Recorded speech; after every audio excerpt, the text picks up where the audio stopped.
Hola y bienvenidos a esta serie de entrenamientos sobre el control de infecciones ofrecidas por el Departamento de Salud del Condado Kane. Hoy nos gustaría hablar sobre su papel en la prevención de la propagación de enfermedades infecciosas en los centros de atención de salud. Nosotros tendemos a pensar que la prevención de enfermedades infecciosas es tarea del personal clínico, como las enfermeras y los médicos, pero cada persona que trabaja, visita o vive en un centro de atención en salud tiene la misma responsabilidad de hacer lo que sea necesario para evitar la transmisión de gérmenes a otros. Vamos a analizar rápidamente cómo los gérmenes se transmiten y causan enfermedades. Hay tres factores importantes que debemos tener en cuenta cuando pensamos en cómo las personas se enferman a causa de los gérmenes.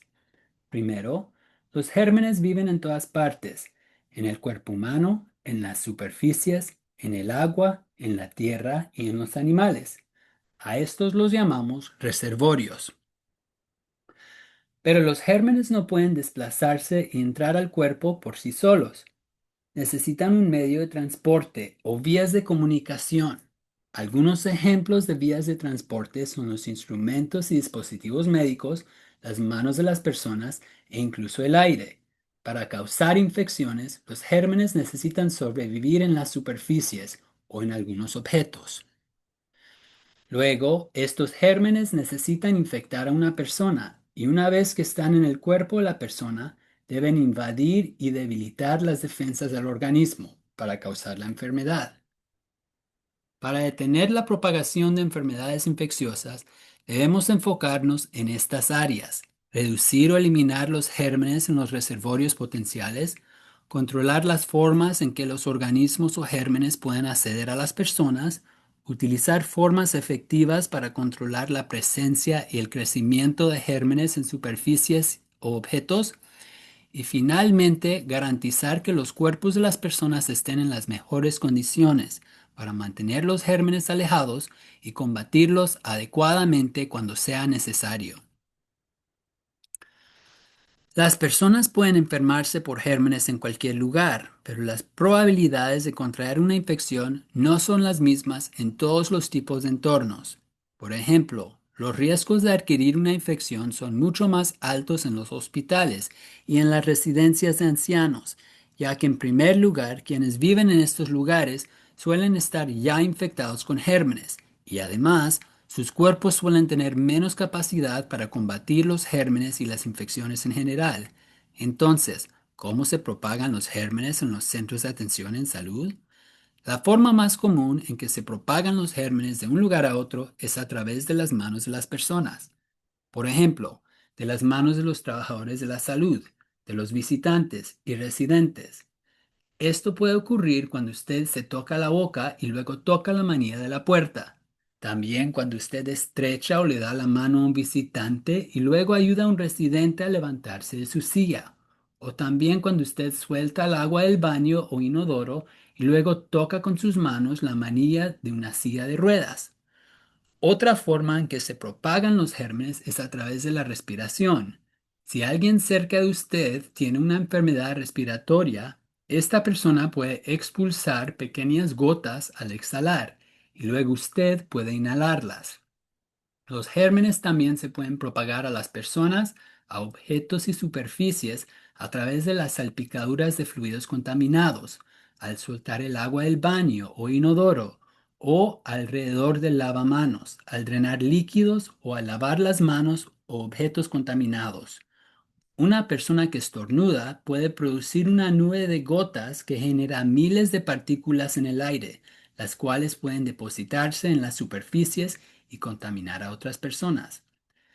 En los centros de atención a largo plazo, los pacientes pueden recibir una variedad de servicios, incluidos los servicios médicos. Algunas tareas clínicas que se realizan durante la prestación de cuidados eluden o comprometen las defensas naturales del organismo, lo que aumenta el riesgo de que el paciente contraiga una infección.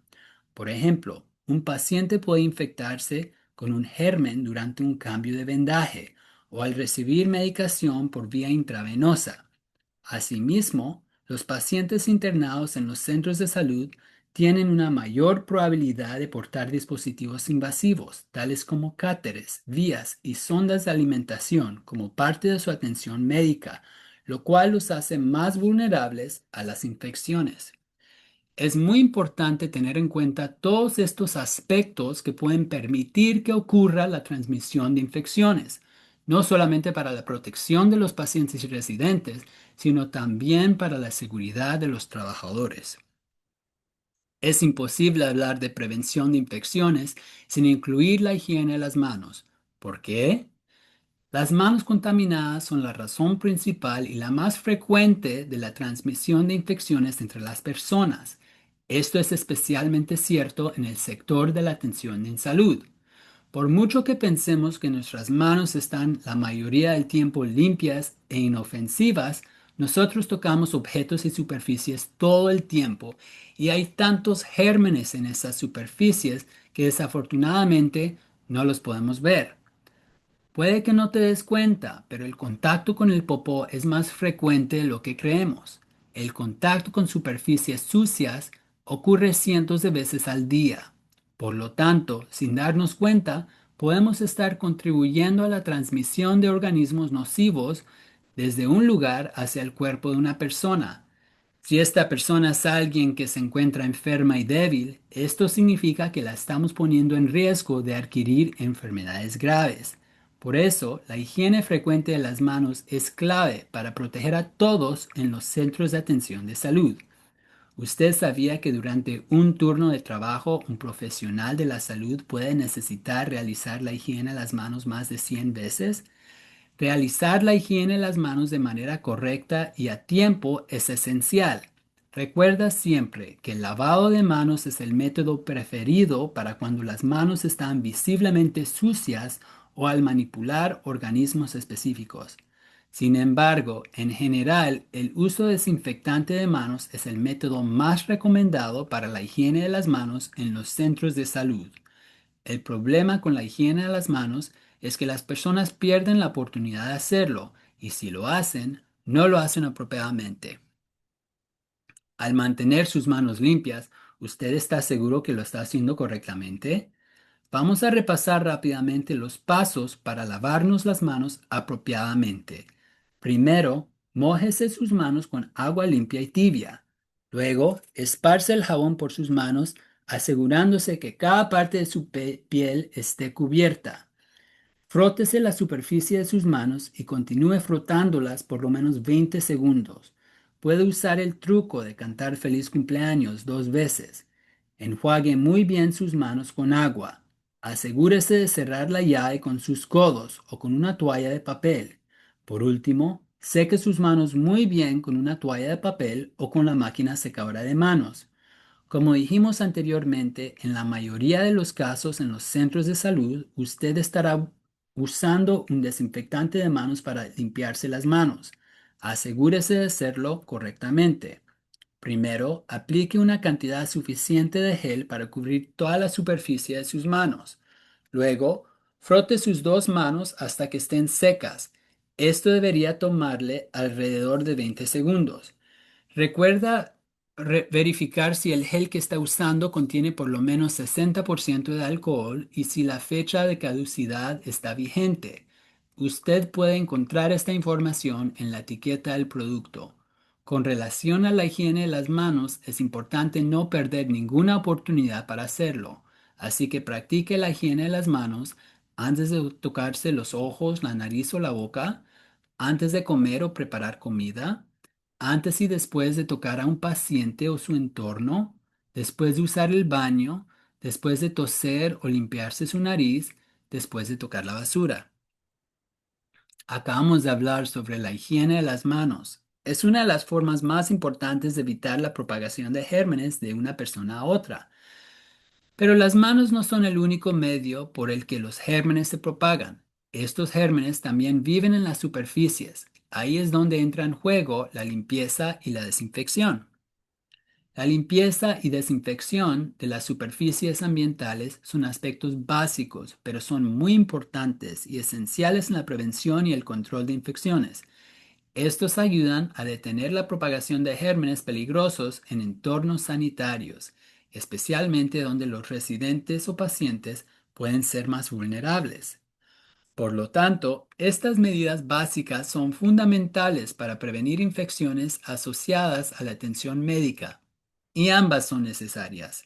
Analicemos con más detalle qué significa cada una.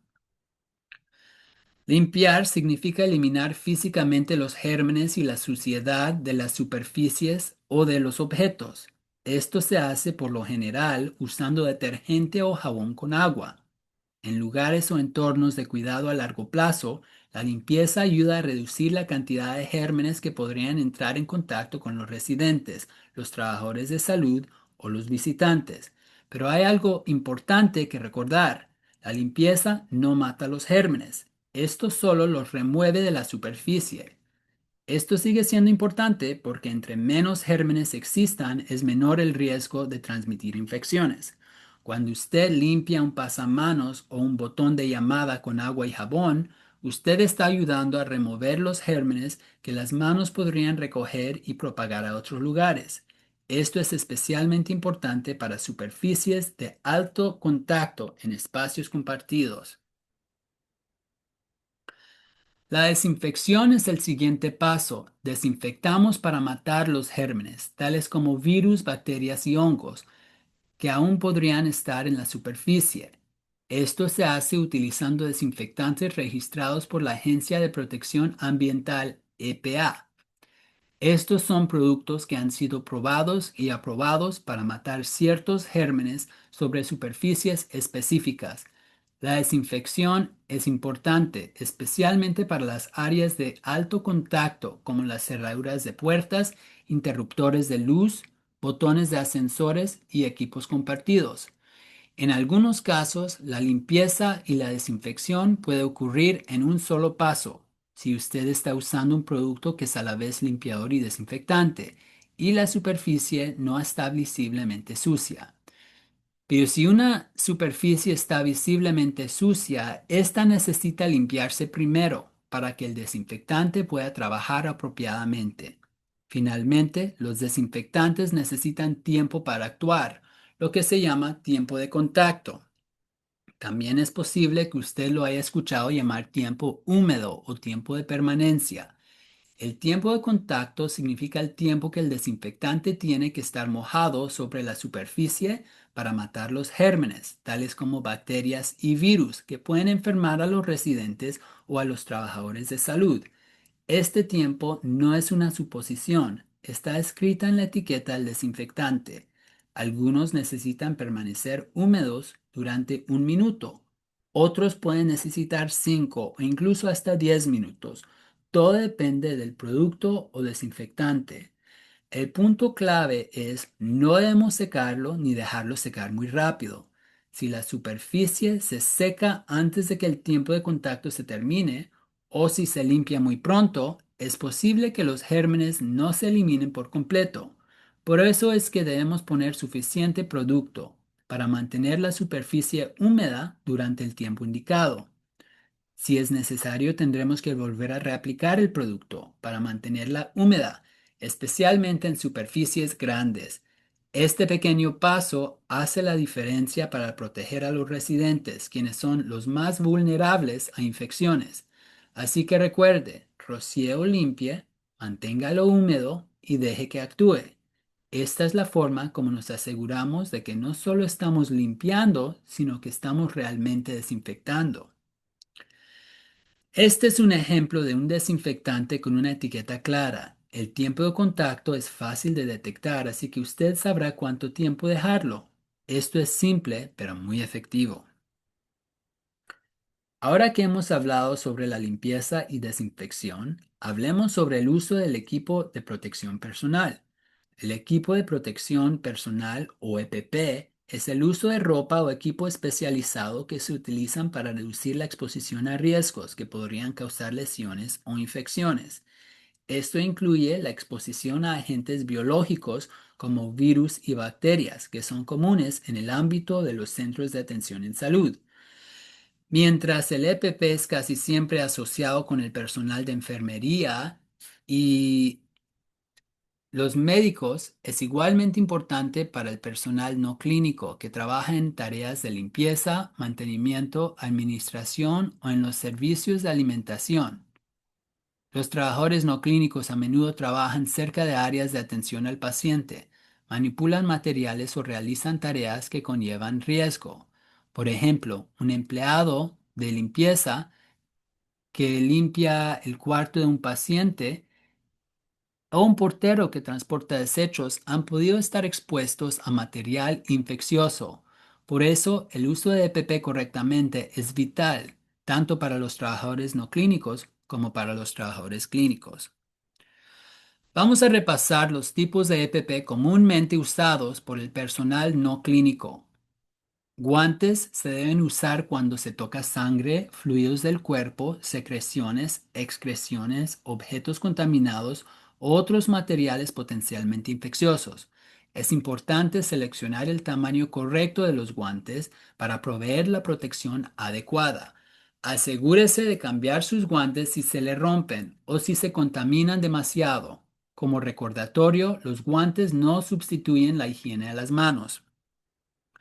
Las mascarillas quirúrgicas y respiradores N95 se utilizan en la atención médica de pacientes hospitalizados que pueden generar salpicaduras de fluidos o de sangre, fluidos corporales, secreciones o excreciones. Las mascarillas quirúrgicas son holgadas y no requieren prueba de ajuste. Por otro lado, los respiradores N95 tienen un ajuste ceñido y el personal que las usa debe someterse a una prueba de ajuste. Cuando los respiradores N95 se ajustan y se colocan correctamente, se producen fugas mínimas alrededor de los bordes del respirador. Durante la inhalación, los respiradores N95 brindan protección contra partículas en el aire, incluyendo partículas grandes y pequeñas. En cambio, las mascarillas quirúrgicas pueden presentar fugas en los bordes al inhalar. Por lo tanto, no ofrecen una protección fiable contra la inhalación de partículas pequeñas en suspensión y solo estas protegen contra gotas grandes. Las gafas protectoras y las pantallas protectoras faciales ofrecen protección para los ojos y la cara. Las gafas protegen principalmente los ojos de salpicaduras y aerosoles, mientras que las pantallas protectoras faciales ofrecen una protección más amplia para la cara, incluyendo los ojos, la nariz y la boca. Las cubiertas de zapatos o zapatos antideslizantes son importantes para protegerse de peligros que puedan causar infecciones o lesiones. Las batas se usan durante los procedimientos y actividades de atención al paciente o cuando la piel puede estar en contacto con sangre, fluidos corporales, secreciones o excreciones. También se puede necesitar en algunos casos el uso de batas resistentes a fluidos cuando se anticipa una contaminación extensa con sangre o fluidos corporales o cuando el paciente requiere un cuidado significativo de atención directa con contacto directo piel con piel. Además de las batas protectoras, también se pueden utilizar pantalones enteros y delantales para proteger al cuerpo. La selección de EPP depende del riesgo potencial a la exposición a un peligro. Por consiguiente, el uso de EPP adicional puede ser requerido para asegurar una protección adecuada, como el uso de protectores para el cabello o gafas protectoras contra rayos láser. Como recordatorio, EPP debe ser usado cuando se limpian las áreas del paciente, cuando se manipulan residuos médicos o contaminados, cuando se entregan alimentos o suministros en las habitaciones de aislamiento, cuando se realizan tareas de mantenimiento cerca de las zonas clínicas. Usar el EPP de forma adecuada es tan importante como llevarlo puesto. Al manipular el EPP, usted debe siempre realizar una higiene de sus manos antes y después de utilizar el EPP. Colocarse el EPP en el orden correcto, generalmente la bata, la mascarilla, las gafas protectoras o la pantalla protectora, y luego los guantes. Quitarse el EPP cuidadosamente para evitar contaminación. Primero debe quitarse los guantes, luego la bata, las gafas protectoras y por último la máscara. El EPP debe guardarse en áreas limpias y designadas para evitar la contaminación. El EPP usado debe desecharse correctamente. Los guantes y las mascarillas generalmente se desechan en contenedores de residuos biológicos y según la exposición. Las batas y otros objetos contaminados deben seguir los procedimientos de eliminación de residuos clínicos. Todos tenemos la responsabilidad de seguir los protocolos de uso del EPP. Esto implica que debemos atender a las capacitaciones, debemos usar el EPP correctamente y reportar problemas como escasez o daños en el equipo. Su administración está ahí para apoyarlo y nunca duden en hacer preguntas o expresar inquietudes sobre su seguridad. Algunos errores comunes que se deben evitar cuando se usa EPP son reutilizar EPP desechable, esto no es seguro, tocar su cara o ajustarse la mascarilla con los guantes sucios, usar EPP en áreas no asignadas como la cafetería o el salón de los trabajadores, no usar el set completo requerido de EPP. Seamos conscientes de estos errores y evitemos estos percances. Aunque usted como personal no clínico no brinde cuidado médico, usted es todavía parte del equipo de control de infecciones. Al usar el EPP de manera correcta y constante, nos estamos protegiendo nosotros mismos, a nuestras familias, a los pacientes y al personal médico. Cada rol es importante para mantener seguro el entorno de la atención médica. El EPP es más que un simple equipo, es una barrera que ayuda a prevenir daños y la propagación de infecciones. Sigamos promoviendo y apoyando una cultura de seguridad para todos los que trabajan en los centros de cuidado de salud. Siga siempre la señalización y las políticas de su departamento sobre los requisitos de EPP para tareas específicas. Es posible que se coloque una señalización universal para los diferentes tipos de precauciones basadas en la transmisión en una área o en la puerta de la habitación de un paciente, con el fin de avisarle a usted sobre el equipo de protección personal adecuado que debe colocarse al ingresar el área designada. Los pósters usados en esta presentación incluyen precauciones de contacto, precauciones contra fluidos y precauciones de transmisión aérea que se utilizan en todos los entornos de atención médica. El póster de medidas de precauciones de barrera avanzada se utiliza en centros de atención de largo plazo. Hablemos de por qué es tan importante quedarse en casa cuando uno se siente enfermo, aunque parezca solo un resfriado leve. Primero, nuestros residentes son vulnerables. Muchos de ellos tienen un sistema inmunológico muy débil o tienen problemas de salud. Así que una molestia leve para nosotros puede ser muy grave para ellos. Segundo, los gérmenes se propagan muy rápido en lugares como los cuartos de los residentes y los baños compartidos. Hemos visto la rapidez con la que se pueden propagar las enfermedades como el norovirus o la gripa cuando una sola persona está enferma. Tercero, esto es parte del plan de control de infecciones. El CDC dice que los centros de atención a largo plazo necesitan reglas claras para evitar que el personal enfermo trabaje y necesitamos la colaboración de todos para seguir y cumplir estas reglas. Finalmente, esto no es solo una buena acción, sino que es un requisito. Pueden recibir citación o sanciones si no existen políticas establecidas o si éstas no se cumplen. Pero más allá de las reglas, lo correcto es mantener a los residentes seguros. Si usted se siente enfermo, lo mejor que debe hacer es quedarse en casa y descansar, pero también debemos entender que en algunas ocasiones usted debe estar cerca de otras personas, tal vez para recibir atención médica o en caso de una emergencia. En esos casos, por favor, use una mascarilla para evitar la propagación de gérmenes.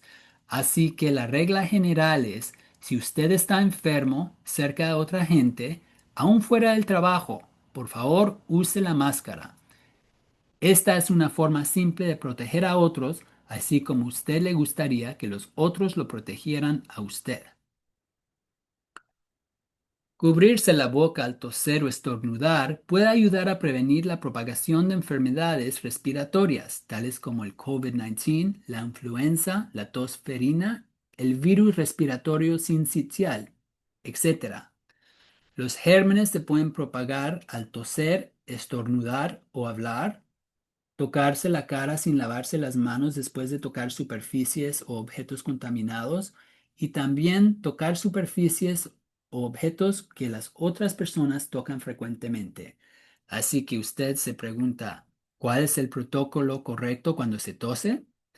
Bueno, vamos a repasar las acciones a tomar para reducir la propagación de gérmenes. Cúbrase la boca y la nariz con un pañuelo cuando usted tose o estornude. Asegúrese de tirar la servilleta sucia en la basura. Si usted no tiene una servilleta y necesita toser o estornudar, use su brazo para cubrirse, no sus manos. Por último, usted necesita lavarse las manos inmediatamente después de sonarse su nariz, toser o estornudar. Lavarse las manos es una de las formas más efectivas para evitar que usted y sus seres queridos se enfermen, especialmente en momentos claves, cuando es probable que usted contraiga y propague gérmenes. Los Centros para el Control y Prevención de Enfermedades tienen información disponible para los centros de atención en salud y para el público en general para recordarle a las personas sobre el protocolo al toser y cómo prevenir la propagación de gérmenes cuando estamos tosiendo o estornudando. En resumen, acabamos de ver que hay muchas acciones importantes que cada uno de nosotros podemos tomar para mantener los gérmenes alejados y evitar la propagación de enfermedades. Si usted no se siente bien y cree que se podría enfermar, no vaya a trabajar. Es conveniente para usted, así como también ayuda a mantener a los demás seguros. Recuerde siempre que las manos deben lavarse constantemente, aun cuando parezcan limpias. Recuerde, no pierda ninguna oportunidad para practicar la higiene de las manos. Haga su parte manteniendo limpias las áreas a su alrededor, incluyendo los objetos que toca frecuentemente. Asegúrese de usar el desinfectante correcto durante el tiempo necesario. Si usted tose o estornuda, no se olvide usar las instrucciones de etiqueta respiratoria. Cúbrese cuando tose, pero no con sus manos. Use el EPP cada vez que tenga que estar en contacto con los gérmenes. Aprenda cuándo usarlo, qué usar y cómo usarlo. Recuerde que su especialista en prevención de infecciones es la persona a quien acudir para todas las preguntas sobre la prevención de infecciones. Conozca quién es esa persona en su organización y siga todas sus recomendaciones. Mantener un entorno seguro y libre de gérmenes es responsabilidad de todos. Con esto concluye esta capacitación. Gracias por su atención. Su papel en el control de infecciones es fundamental para proteger a los residentes y al personal de salud. Su trabajo marca la diferencia cada día.